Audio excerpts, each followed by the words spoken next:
각박한 세상 속 마음을 차분하게 만들어준다는 명상. 생각을 비우는데 참 좋죠. 저도 가끔 명상하거든요. 저도요. 지그시 마음의 눈으로 바라봅니다. 차분한 목소리로 사람들의 마음을 사로잡았다는 그는 무려 60만 명이 넘는 구독자를 가진 유명 명상가입니다. 특히 봉사, 남을 돕는 얘기 그런 거를 특히 유독히 많이 얘기를 했어요. 저는 그때 완전 신세계를 본 느낌이었어요. 이 사람이면 믿을만하구나. 희망입니다.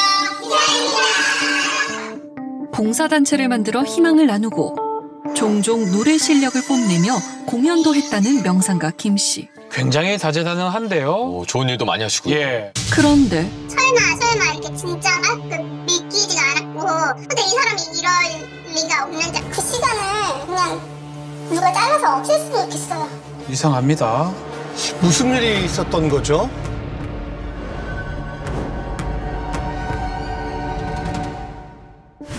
수년간 감춰왔던 비밀을 제보하고 싶다며 실화탐사대를 찾은 제보자. 그녀는 약 6년간 자신을 괴롭게 만들었다는 한 사람의 이야기를 털어놓았는데요. 어머니한테 많이 학대를 많이 당했어요. 결혼 생활도 그렇게 순탄치 않고 이러다 보니까 우울증하고 불면증이 심해서 유튜브를 좀 찾아보다가 님이라는 사람이 이렇게 명상을 이렇게 해주는데 목소리도 차분하니 괜찮아. 처음에는 수면도 취해보기도 하고. 온라인을 넘어 그가 운영하는 명상원에서 직접 명상을 배울 수 있다는 소식에 미연 씨는 곧장 그곳으로 향했다고 합니다. 수업 대상이 미연 씨한테 딱 맞네요. 보니까요. 제가 우울증 이거를 너무너무 고치고 싶었으니까 저는 마지막 끈이라고 생각하고 거기를 찾아간 거거든요. 5, 6번 받고 나니까 효과도 조금 있는 것 같고. 미연 씨가 이곳에 매료된 또 하나의 이유가 있다는데요. 봉사활동 단체가 또 같이 있더라고요. 그래서 그거를 하다 보니까 내가 다른 사람을 도와줄 수도 있는 이런 사람이라는 거를 느끼니까 너무 기분이 좋고 너무 보람이 됐었어 그게. 봉사단체에서 활동하며 삶의 활력을 찾은 그녀에겐 꿈이 하나 생겼다고 합니다. 지도자 코스라는 게 또 있더라고요. 그래서 이수를 하면은 본인처럼 이거를 명상센터를 열 수도 있고 사람들 치료를 할 수 있다. 그래서 나는 그거 참 좋은 거다. 나도 힘들지만 다른 사람도 내가 도와줄 수 있겠다. 선한 그렇게 영향력이죠. 해갖고 그때 수업을 이제 제가 신청을 한 거죠. 설레는 마음으로 시작된 1대1 수업. 그런데 이곳에서 잊을 수 없는 악몽 같은 일이 일어났다는데요.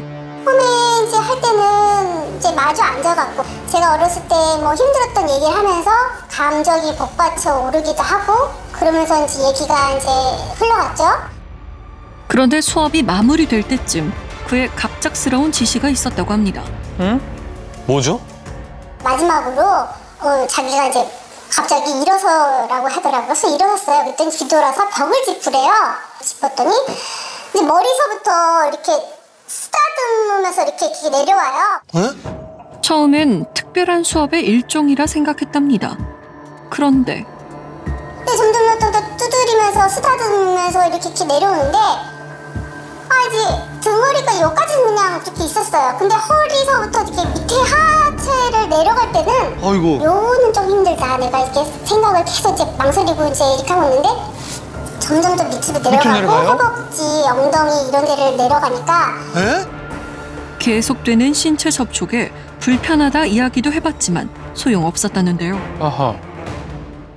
허리를 이렇게 잡더니 눈을 보라 그래요. 그랬더니 사실은 내가 님을 참 아끼고 좋아하는데 결혼도 하고 유부남이라 갖고 이런 말을 제대로 못했다. 난 그때 되게 비현실적이고 이게 뭐가 맞지가 않았어요. 내가 여기 왜 있고 이 사람이 왜 이런 말을 하지? 막 이런 생각이 들면서도 수치심이 도대체 이게 무슨 일이야 이런 느낌 때문에 빨리 이거 끝났으면 좋겠다. 하지만 그 자리에서 더 강하게 항의할 순 없었다고 합니다. 내가 여기가 없다면 또다시 동물 같은 집에서 혼자 우두커니 그 우울증에서 헤어나기가 힘들겠구나. 봉사도 너무 좋은 거니까 내가 조금 말 안 하고 참으면 많은 사람들이 도움을 더 많이 받지 않을까? 마치 아무 일도 없었던 듯 지나간 일. 그로부터 몇 개월 뒤. 님이 목요일마다 명상 말고 본인 음악 방송을 했어요. 음악 방송도. 오늘은 이제 자기가 혼자 하지 않고 이제 초대 손님 저를 도와주는 이제 무슨 리포터 비슷하게 해갖고 사연을 읽어주는 그런 프로그램을 진행하겠다고 해요. 그런데 바로 그날 또다시 불미스러운 일이 일어났다는데요. 아, 참. 힘을 이렇게 딱 꽂혀 이제 안으로 이렇게 넣어갖고 밖으로 끊어야 된대요. 아니 그래서 제가 했더니 아니 이거 비싼 거라고 만지지 말라고 하니까 내가 해주겠다니까 이렇게 얘기를 하더라고요. 에? 이런 마이크. 똑같이 생겼어요 이거랑. 그래서 내가 그런가 보다 그리고 어정쩡하게 서 있었더니 갑자기 가슴 위쯤 돼갖고 손이 막 꼬였다는 거예요. 아유. 그 손을 위아래로 넣어갖고 그 안에서 그 끈을 푸는 거예요. 아하. 그러면서 말도 안 되는 여기저기를 짓이야. 터치가 생기는 거죠 그때. 당시 이 상황을 우연히 목격한 영은 씨에게도 그날의 일은 생생하다고 합니다. 아, 목격자가 있었군요. 그날도 제가 봉사하고 있었거든요. 방송 있는 날은 제가 가끔 가다가 늦게까지 남아서 이렇게 봉사도 하고 뭐 무대도 꾸며주고 하는 적이 있어요. 정리를 막 하는데 이걸 달아준다고 손을 넣었다 뺐다 등에 뭐 어떻게 했다가 막 계속 오래 하는 거예요. 표정이 진짜 완전히 죽을 상이었어요. 누가 봐도 진짜. 이건 이상하죠. 이상하죠. 원치 않았던 신체 접촉의 반복. 더는 묵인할 수 없었다고 합니다.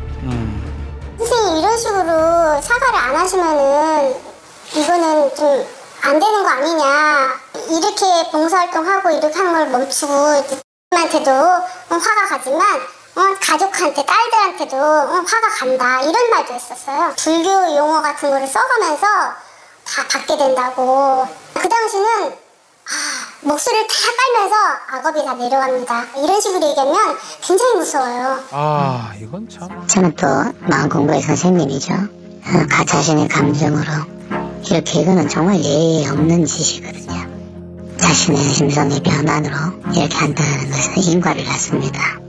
앞으로 업이 두터워져요. 김 씨는 미연 씨와의 통화에서 그간 있었던 일을 모두에게 알리겠다고도 했다는데요. 지금까지 무슨 얘기라도 저는 웃으면서 편이고 님을 이해하려고 했고 그리고 그에 대한 감사한 마음을 가지고 있어요. 지금까지 다 오픈하겠습니다. 님이 지금까지 저한테 성추행받은 거 제가 다 얘기하겠고 네. 어떤 얘기든지 다 오픈하겠습니다. 네네 하고. 좋아요. 그냥 변호사 통해서 얘기하는 게 어때요 그러면? 다 까신다고 했잖아요. 뭐 성추행하고 뭐 어떻게 하고 뭐 이런 거. 풀씨를 왜 만듭니까? 본인이 잘못한 거는 그동안 수없이 내가 참았는데 그런 거는 아니 다 내가 흘려보내고. 미안하다는 얘기 안 했습니까? 그와 있었던 일은 미연 씨에게 크나큰 상처로 남았습니다. 스트레스가 너무 심해갖고 하혈을 엄청 아이고. 나겠어. 그래갖고 그냥 병원에 찾아가도 뭐도 했는데 이상은 없대요. 그냥 스트레스인 것 같다고 정신과를 가라고 하더라고요. 미연 씨의 일을 목격했던 영은 씨. 사실 그녀도 불편한 상황에 놓인 적이 있었다는데요. 저는 명상보다는 약간 봉사에 더 끌렸던 것 같아요. 나누고 봉사하고 그 방송을 되게 자주 하는 거예요. 밤마다. 근데 이렇게 좋은 일을 한다고? 아니 까지 가서 그 교수들이니 직원들을 모아놓고 1,000만 원을 받고 강의를 했다고 하니 이런 사람 있나? 저는 그때 완전 신세계를 본 느낌이었어요. 이 사람이면 믿을만 하구나. 명문대학교에서의 강연과 국내를 넘어 해외까지 뻗어나가는 그의 활동. 조용히 후원만 하며 김 씨를 지켜봐온 영은 씨는 2년 만에 처음으로 봉사활동에 참석했다는데요. 연예인처럼 혜성처럼 나타나셨어요? 그러더니 다 이제 자기 막 돌아다니며 인사하고 있는 거예요. 그래서 나도 내 앞에 왔길래 저 암흑의 엄마입니다. 그랬더니 눈 동그랗게 뜨는 거야 그 사람이. 늘 아이들 이름으로 후원을 하셨다고 해요. 상상했던 얼굴과 똑같으세요 이러면서 겨드랑이를 이렇게 쓰다듬으면서 요 안에를 이렇게 넣어요. 네? 이거를 그 말랑말랑하게 스펀지 만지듯이 만진다니까요. 이야. 하지만 자신보단 미연 씨의 일이 마음속에 가시처럼 남아있었다고 합니다. 원래 제가 따지기도 잘 따지고 그렇게 하는 사람인데 왜 그걸 못했을까. 그게 너무 후회가 되고 너무 제가 좀 죄송하고 이거를 잊을 수가 없었어요. 계속 생각이 났어요. 1년 지나고 2년 지나고 혹여나 하는 마음에 SNS에 명상가 김 씨를 고발하는 글을 올린 영은 씨. 놀랍게도 그에게 비슷한 일을 당했다는 이들이 더 나타났다는데요. 아, 더 있다고요? 그중 한 명인 지혜 씨는 해외에 거주 중이라고 합니다. 한국에 갔는데 마침 그 유튜브에서 자기 수업한다고 올려가지고 수업 2개 들으러 가가지고 그때 알게 됐어요. 수업하고 끝인 줄 알고 집에 왔는데 그 먼저 갑자기 연락이 와가지고 외국에서 명상을 가르치고 싶다며 영어 수업을 부탁했다는 김 씨. 그런데 영어 수업은 갈수록 지혜 씨의 생각과는 다르게 흘러갔다는데요. 저한테 그 갑자기 남자 성기가 영어로 뭐냐고 알고 있는데 계속 일부러 물어본 거였어요. 갑자기 여자 성기는 또 영어로 뭐야? 이거 이렇게 또 물어봤어요. 그래서 이제 또 알려주니까 갑자기 한국어로 그건 그거고 이건 이거야. 그 다음에 이제 갑자기 저보고 따라해보라고. 왜 묻지도 않는 걸 알려주고 따라하라고 합니까? 친구니까 편하게 얘기하는 거라고 그런 뭘 편해요, 식으로 그게? 대하고 넘어갔고 또 어차피 그거는 이제 저에 대해서 한 건 아니었으니까 그때는 이상했었는데 그냥 넘어갔는데 근데 이 메시지는 대놓고 저한테 한 거잖아요.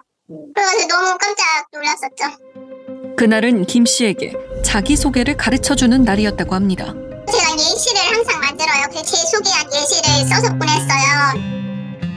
지혜 씨가 무엇을 좋아하는지 묻는 질문과 함께 자신은 침대에 있는 걸 좋아한다며 예문을 적어 보내자 돌아온 메시지는 정확히 제 침대에 가서 러브러브 하는 걸 좋아하고 키스하는 걸 좋아한다. 너 침대는 편안한 곳이고 나는 키스하는 걸 좋아한다. 너무 깜짝 놀래가지고 처음에는 이게 내가 제대로 받은 게 맞네. 여러 번 읽어봤어요. 믿기지가 않았을 것 예. 같아요. 근데 아무리 생각해도 이게 봐도 그 말이 맞는 거예요. 근데 또 유튜브에서 하는 행동을 보면은 근데 이 사람이 이럴 리가 없는데 왜 나한테 이런 말을 했지? 이게 뭐지? 이후로도 반복되는 성희롱에 항의하자 그로부터 연락이 끊겼다는데요. 하지만 유튜브만 키면 알고리즘으로 인해가지고 계속 떠가지고 너무 계속 불편한 거예요, 마음이. 그럼요. 딱 보이는 순간 잠을 못 자겠더라고요. 그래서 저는 이제 저한테 문제가 있는 줄 알고 제 마음에 문제가 있는 줄 알고 제가 그냥 안 되겠다 싶어가지고 다른 상담가한테 상담을 받았어요. 그분께서 근데 이거 한국에서는 이거 성희롱인가 그거 맞다고. 뒤늦게나마 그간 불편했던 일들에 관해 대화를 나눠보려 했지만 김 씨는 응답이 없었고 그녀는 그를 고소한 상황. 그렇게 지난 7월 벌금 200만 원의 약식 명령이 내려졌습니다. 실화탐사대는 김 씨를 잘 알고 있다는 또 다른 제보자 정미정 씨도 만나봤습니다. TV 프로그램에서 그냥 노래 부르는 걸로 나오더라고요. 그래서 이제 되게 멋있어 보였고 또 그분이 활동하는 지역이 저희 집 근처인 것 같아서 그냥 찾아가게 되었습니다. 아, 명상가가 아니라요? 과거 유명 음악 프로그램에 출연해 가수 김광석을 모창하며 화제가 된 김 씨. 아하. 그는 지역에서 알아주는 스타였다고 합니다. 또 이런 경력도 있으셨군요. 처음에는 TV였어요. 명상이 아니고 TV였는데 너무 말을 잘하고 사람이 너무 착해 보이고 유튜브를 본격적으로 해보시면 어때요? 라고 했어요. 그가 지금의 유명 명상가로 자리 잡기까지 아이디어를 공유하며 도움을 줬다 주장하는 미정 씨. 그런 아이디어가 이제 저도 보태고 또 이제 여기저기서 뺏겨와서 이제 영상을 점점 업로드하면서 이제 명상 유튜버가 좀 더 커지고 명상가처럼 포즈 취해보세요 하고 찍은 사진이라고 합니다. 그녀는 지적장애를 가진 딸과 김 씨의 봉사단체에서 약 3년간 활동을 했다고 합니다. 그런데 이야기를 할 때마다 와서 그냥 이렇게 주무르고 가는 거예요. 설마 장난이었겠지라고 처음에 생각을 했었어요.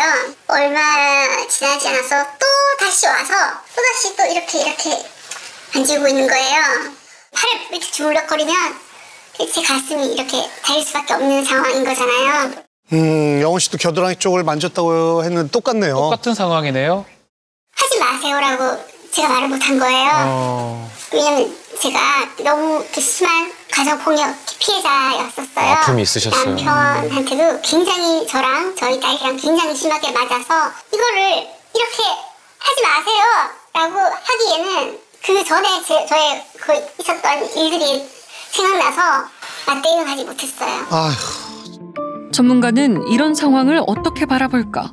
가스라이팅은 위협적인 가스라이팅만 많이 알려져 있지만 선량한 형태의 가스라이팅도 있습니다. 그러니까 그동안 보아왔던 그 사람은 굉장히 선량하고 훌륭하고 모든 사람들의 관심을 받는 사람인데 갑자기 이렇게 성범죄 행동을 하니까 이런 부분들에 대해서 정신적인 혼란이 오는 것입니다.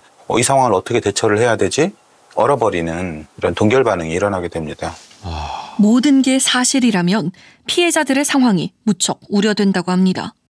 과거의 상실이나 이별에 대한 그런 아픔을 겪었던 취약한 분들인데 또 이번 일 때문에 다시 또 외상을 받게 되고 그래서 재외상화라고 하는 심리적인 후유증을 겪게 된다는 것입니다. 우리가 볼 때는 이 경미한 성추행처럼 보이는 사건들도 10년, 20년씩 이런 후유증을 남기게 되는 심각한 정신적인 문제, 심리적인 문제로 진행하는 경우가 상당히 있습니다. 이렇게까지 갈 수 있나 이렇게 생각을 하지만 제가 비교를 해본 연구로는 전쟁터에 나간 군인만큼의 후유증을 똑같이 보이더라라는 그런 결과였습니다. 지혜 씨의 사건 조사가 한창이던 때 온라인 방송을 통해 자신이 수사받고 있음을 밝힌 명상가 김 씨. 제가 어제 우리 조사관분들 그리고 변호사분들 법무법인들하고 소통을 하면서 그분들이 하신 말씀이 그래요. 사람은 절대 고쳐 쓰지 못한다 이렇게 얘기하는 거예요. 그는 경전을 인용해 의미심장한 말들을 남기기도 했다는데요. 다른 사람을 괴롭힐 마음 품고 있는 사람은 반드시 병이 생깁니다. 반드시 병이 찾아오게 되어 있어요. 뿌리가 꼬이기 때문에. 그리고 가정에 평화가 있는 날이 없을 거예요. 싸움을 즐기는 사람은 그 업이 계속해서 그전에도 부모가 싸웠고 자식이 싸웠고 본인과 부모도 싸웠고 남편과도 싸웠고 또 싸우는 사람들끼리 모인다라는 거예요. 저는 지금까지 이제 공부하면서 본문이나 경전을 이런 내용으로 수사니빠따 예전에 이게 눈에 들어오진 않았어요. 그냥 흘러갔는데 오늘 저에게 부탁해서 이 교훈을 주시네요. 뭔 소리야. 지난 9월 검찰에 기소된 후에도 온라인 방송과 봉사단체 활동은 계속됐는데요. 실화탐사대가 김 씨의 입장을 묻기 위해 그를 찾아가 봤습니다. 과연 무슨 말을 할까요? 궁금합니다. 해외에 봉사를 하러 갔다는 김 씨. 그의 사무실은 굳게 닫혀 있었는데요. 취재진의 연락에 서면으로 입장을 밝힌 김 씨. 그는 제보자들의 주장이 모두 거짓이며 그들이 수치심을 느꼈다는 그날 이후에도 단체에서 활동을 했다며 억울함을 토로했습니다. 야.